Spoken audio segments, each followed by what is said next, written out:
Good afternoon and welcome to today's Way Forward Workshop Leader Lunch Break. We are pleased to welcome our guest, Stephen Litt.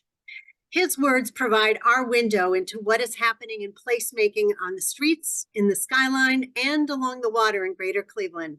As the art and architecture journalist, I won't say critic, of Cleveland.com and the Plain Dealer, Steve Litt is the individual who offers us access and insights into how our physical communities are being transformed.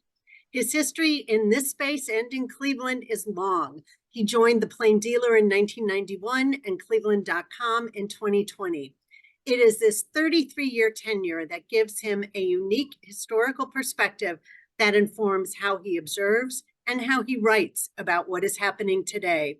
In the past week alone, he has opened the aperture for us on everything from Mayor Bibb's plan for tax increment financing of the waterfront development, the Metro Parks acquisition of the Graincraft flour mill in the Flats, to a commentary on encyclopedic museums, specifically our own Cleveland Museum of Art, and the essential role its unique exhibits play in our community.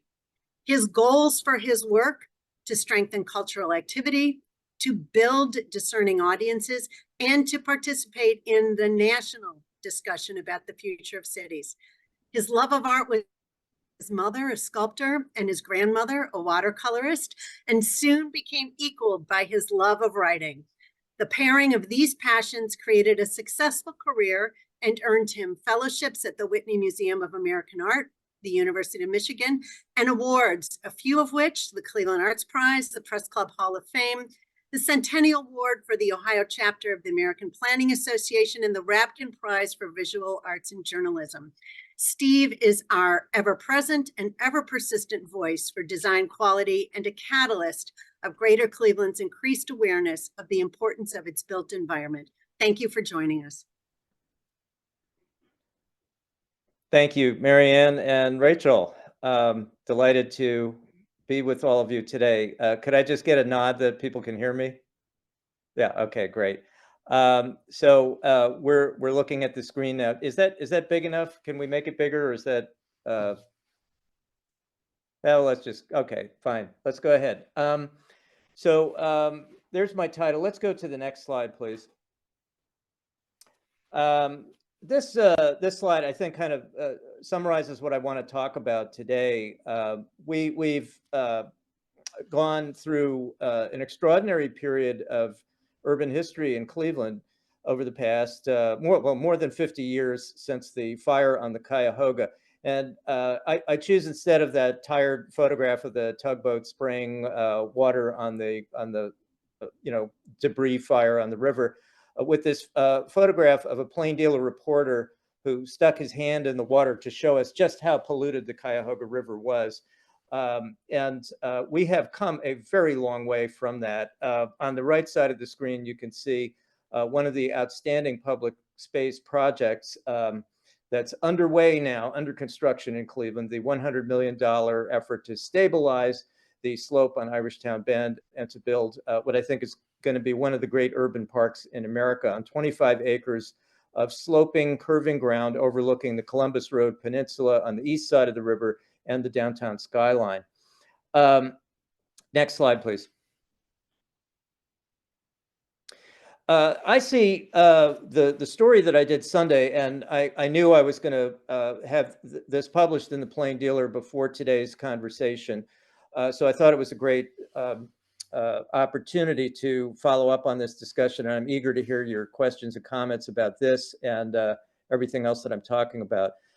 What I see happening here, if we go back to that slide of the Cuyahoga River 50 years ago to where we are today with this project and this proposal, I see what Mayor Bibb is doing as kind of an apotheosis of a half century of city planning in Cleveland, based on the idea that in a shrinking, fading, declining industrial city, one way to revitalize is to focus on improving public space. And it's a very serious effort. We are spending really big bucks on this as a community. Just to recite a few figures, I mentioned Irishtown Bend, that's $100 million. Cleveland Metro Parks has 19 projects underway now that total $74 million. It's looking at a $300 million project called Cheers. We'll talk about that in a moment.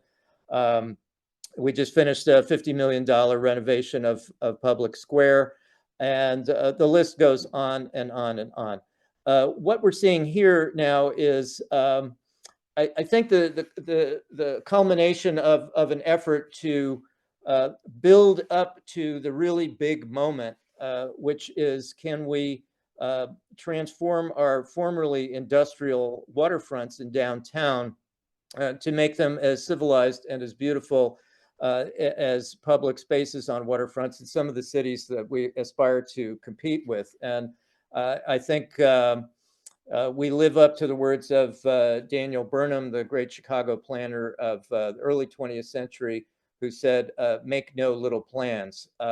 So these things are going to be super expensive. The bedrock plan on the riverfront and the big lakefront idea. Now, the sort of the motivating idea behind this, the sales pitch from the mayor is that investing heavily in downtown public space on the waterfronts is going to trigger a self-sustaining virtuous cycle, a boom in downtown real estate, which will then boost the city's revenues, help it fund things like stronger police department, help with schools, recruit new residents and talent to area businesses and industry, and on and on. It's kind of a very full statement of the essential way that public space is now perceived in our city. Will it work? I don't know. That's part of the discussion. So much of this depends on the details and the follow through and long-term leadership in the city. So I'm very happy to be talking to this group today about this. Next, please. So I mentioned Daniel Burnham. Cleveland, it's something in the DNA of this city to be thinking really big about urban design concepts. We go back to the group plan in 1903, which was led by Daniel Burnham, by the way, the architect and designer of the 1893 World's Columbian Exposition in Chicago, which launched the City Beautiful movement. This was an early version of urban renewal and has, lots of negative connotations today, but left a big imprint on American cities from Washington, D.C. to San Francisco, Denver, you name it. We have one of those big City Beautiful plans here. Next, please.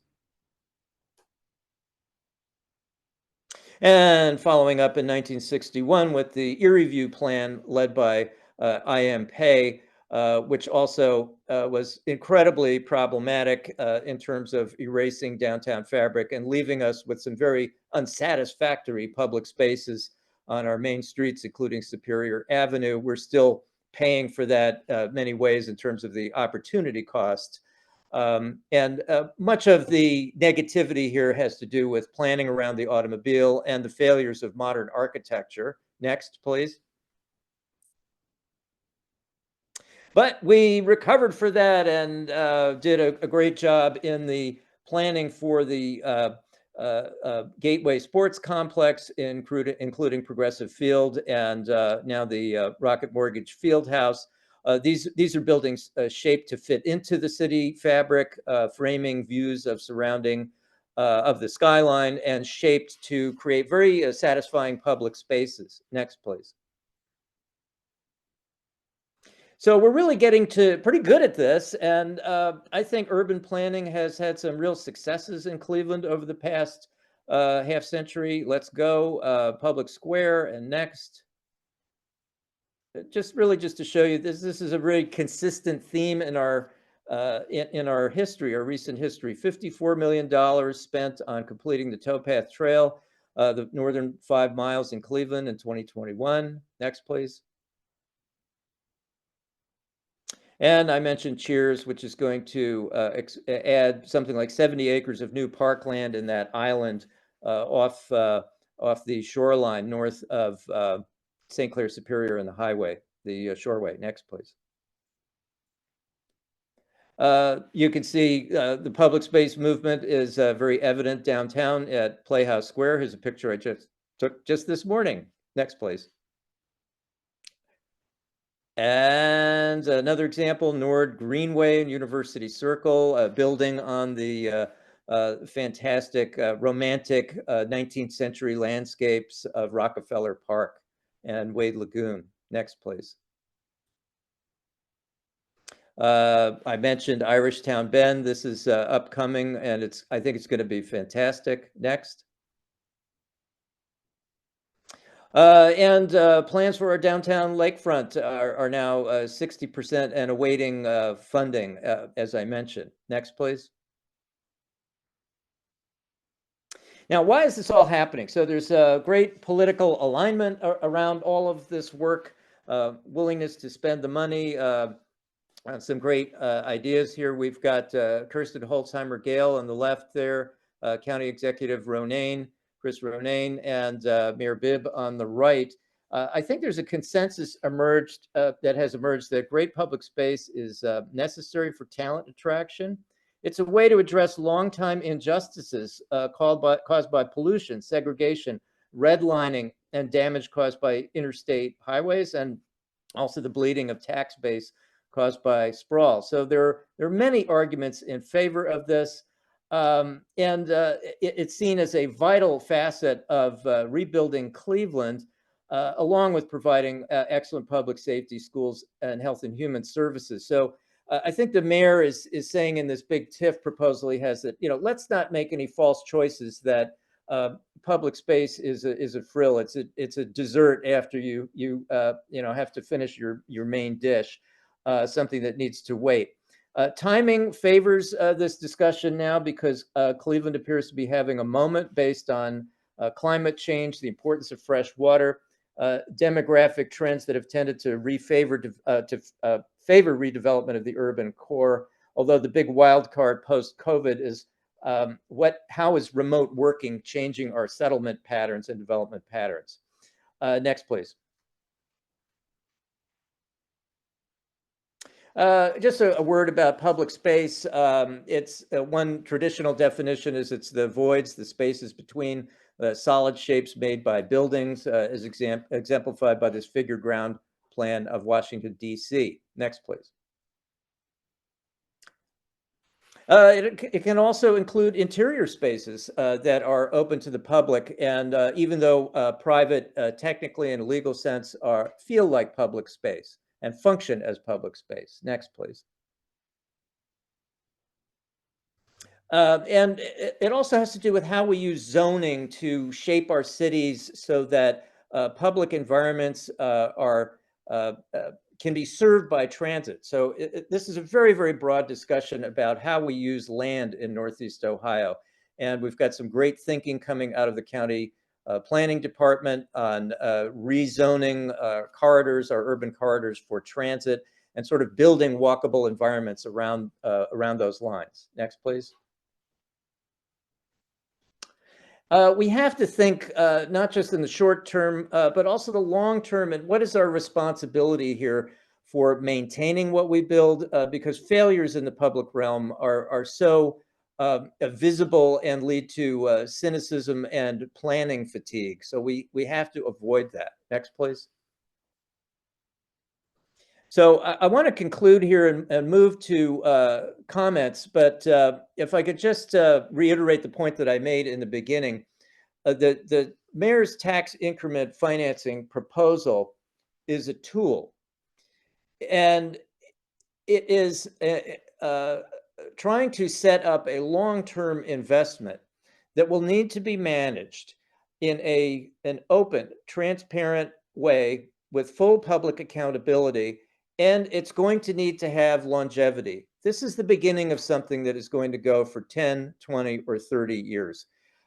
We can look at Cincinnati and see what they've accomplished on their riverfront. That project started in the late 90s with the transformation of Fort Washington Way, which led to the possibility of better connecting downtown Cincinnati to the riverfront. They are 25 years ahead of us. We are just beginning this process now with our waterfronts. This is going to take long-term stewardship and a real civic-minded, civic-spirited approach to how we work together and talk to each other in Northeast Ohio. And so much of that will depend on strong leadership, not just from elected officials, but everyone in the private sector as well. So I hope that's a kickoff for your questions and comments, which I will look forward to now. Thank you. Steve, thank you so much for exploring kind of what is happening currently around our public space development. And we do have some questions coming in. So let's start with, there's a lot of discussion around downtown development, and it's a critical time. Your recent article also highlighted a few significant neighborhood connections, such as the Slavic Village Downtown Connector and the Booth and Broadway Avenue Trail Connector. Should the city use its powers, such as eminent domain or BOR sales, to be more aggressive in getting control of abandoned, neglected, underutilized properties for these projects? Interesting question. I think so much of that depends on timing. When you're talking about site control, timing is everything. Eminent domain, yes, it's possible to use that for parks and public space, but we've seen how disastrous that was recently in terms of getting control of the last final critical piece of property on the 25 acres of Irishtown Bend. It was a lawsuit that went on for a couple of years because no characterizations here. A property owner bought the piece and was able to extract as much value out of the public sector as that person, those investors possibly could. It was extremely painful to watch and really sad. So, yes, if eminent domain can be used in a situation in which we're not going to risk that kind of pain, I'd say, sure, let's go for it. But we have to be careful as a city. Can you address how we best incorporate future transportation needs into planning? Yeah, so I think I tried to address that a moment ago with the slide about Garfield Heights, which wants to be a very early adopter of transit-oriented zoning. You don't get functioning transit routes unless you can build the density around those routes so that you have ridership. And people don't want to live in environments like that unless they're attractive. So we have to learn how to make density attractive in Northeast Ohio. That means going back into environments that were designed for the automobile with, retail set behind giant parking lots where it feels uncomfortable to walk. We have to figure out how to make great streetscapes. And I think the public sector is really beginning to focus on that now. I just had breakfast this morning with a planner named Phil Kidd, who works for the city of Cleveland, who is now in charge of the city's Complete and Green Streets program. All of this works together. The environment, the physical environment of our city is a totality.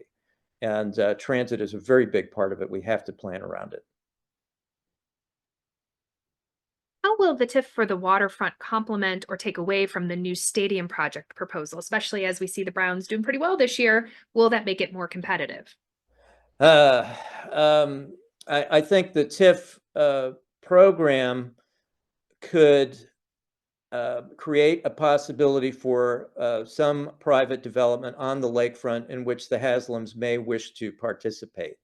I think that they were sort of expressing that idea in, I forget if it was 2020 or 2021, when they came forward with their idea for the land bridge, which sort of moved the city towards the project that we see developing now.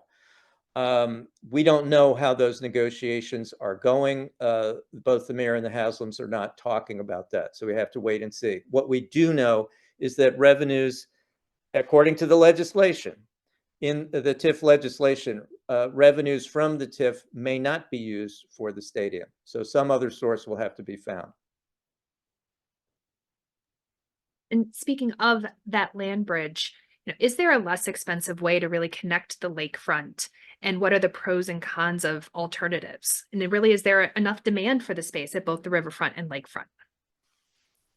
Yeah, I think, well, okay, so two questions there. Is there a cheaper way to bridge other than the land bridge? Uh, Cheap in what sense? I mean, I think what you want to achieve with the land bridge is not just the connection. Remember, there's 14 acres of dead land between the north end of the mall and North Coast Harbor. Much of it is covered in concrete and asphalt. You want to activate that land. That's developable property that can add to our tax base. I think the Miguel Rosales Bridge that was considered earlier by the city and the county did not present that opportunity for development. So that's what we should be looking for. There will be a new transit hub on the lakefront. That could spur development nearby.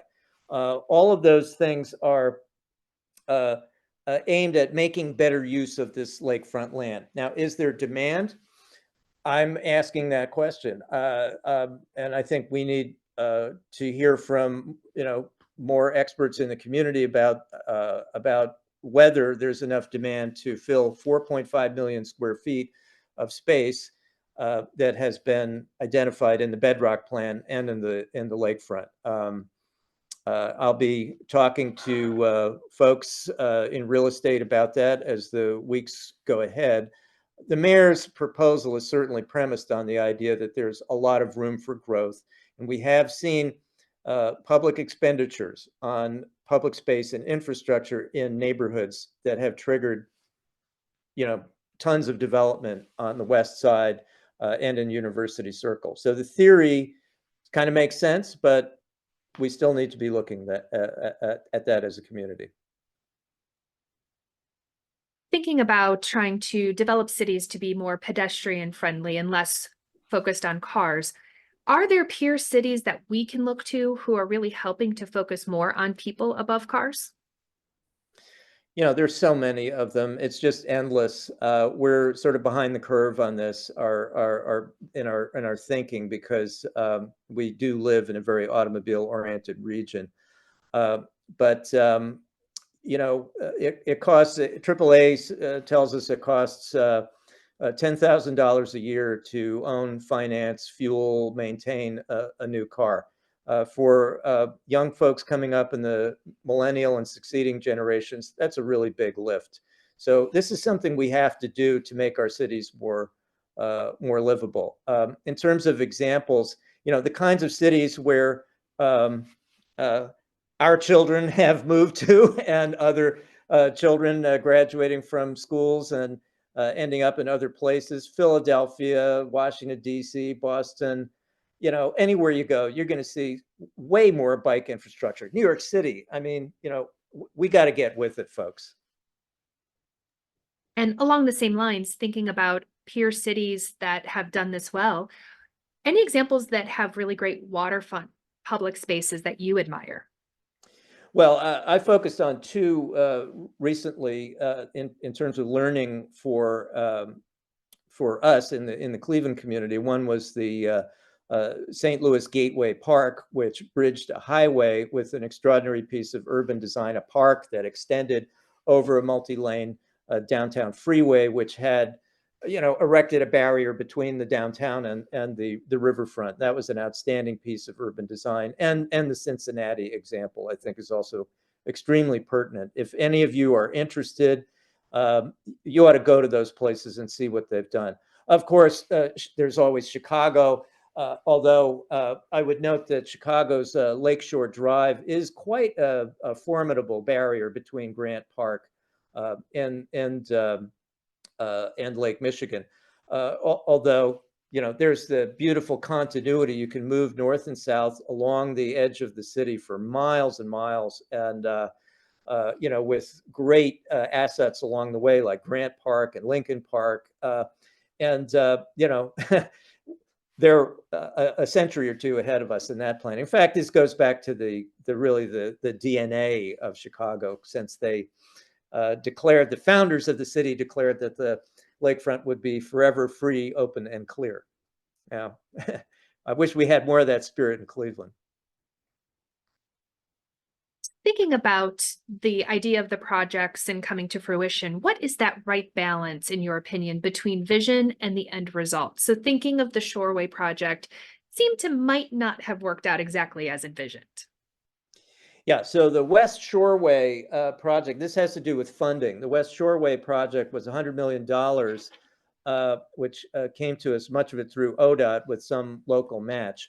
The ODOT money ultimately is federal, and when you're using federal transportation dollars, you have to follow the National Environmental Policy Act, or NEPA, which requires a broad, geographic input. So suburban commuters didn't want to see the West Shoreway downgraded to a 35-mile-an-hour boulevard with at-grade intersections connecting back into the city.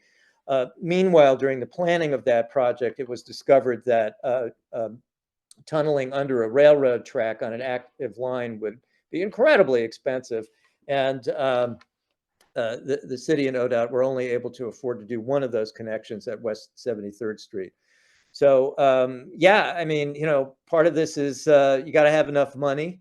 You got to have smart planning. You have to get the politics right, and you have to have the willingness to create great designs. Now, we've started out well, strong foot here with James Corner Field operations, and a very strong plan for the downtown lakefront. But yeah, execution is everything.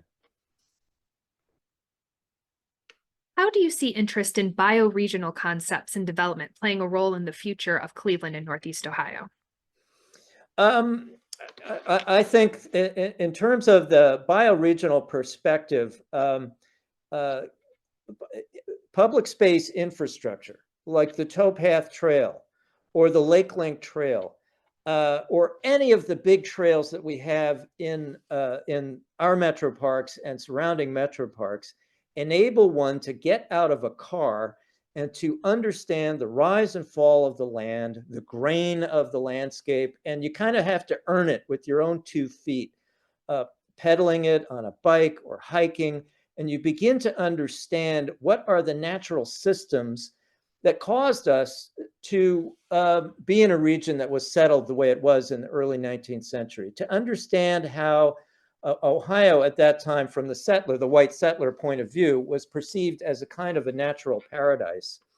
I won't get into the politics of colonialism and displacing indigenous peoples, but you can't really understand, in my view, get over the geographic amnesia caused by automobile transportation without getting out there yourself and seeing how the water flows and seeing how the natural landscape weaves into our communities.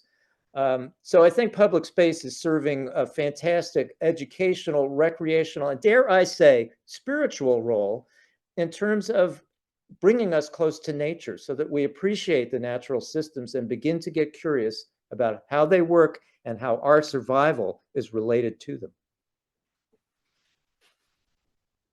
We have time for one last question. From your perspective, what do you think is the greatest untapped opportunity for transformational urban development in Cleveland? The greatest untapped issue is unsolved issue is racial segregation and the ongoing legacy of redlining and racism in our society. If we could unleash the human potential of that's latent on the east side of our city, in our majority Black neighborhoods, that would be the most transformative thing we could do. And we would go down in history as the city that solved America's most vexing problem.